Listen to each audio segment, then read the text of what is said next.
मनोज जरांगे मराठा आरक्षणासाठी आक्रमक झाले आहेत।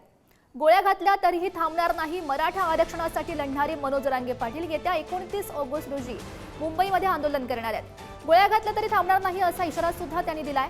सरकारलाच सणावळी राज्यात अशांतता पसरवायची आहे असा आरोप सुद्धा जरांगे पाटील यांनी केलाय।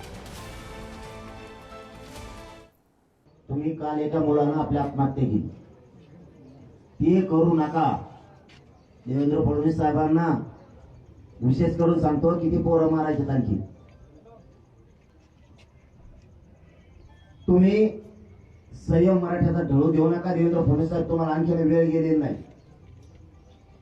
आणि तुम्हाला मारायचं तर मी मुंबईला आलो, मला मारून टाका, तिथं गोळ्या घालून मी गोळ्या घालायला तयार, घ्यायला तयार, मी बलिदान द्यायला तयार आहे, पण मागं हटायला तयार नाही फडणवीस साहेब आता।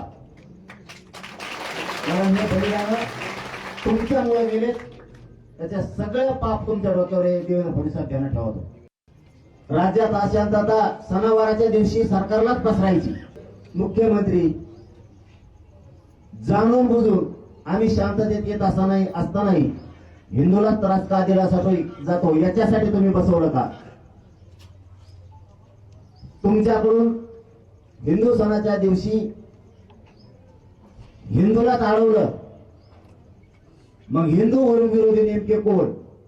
आम्ही काय तिथं दंगली करायला आलोत का? आम्ही काय धिंगाणा करायला आलोत का? मग आम्हाला हिंदूला अडवण्याचा हट्ट का? तुम्ही सरकार म्हणून हिंदू विरोधी काम कशामुळे करता याचं सुद्धा उत्तर आता आम्हाला लागणार।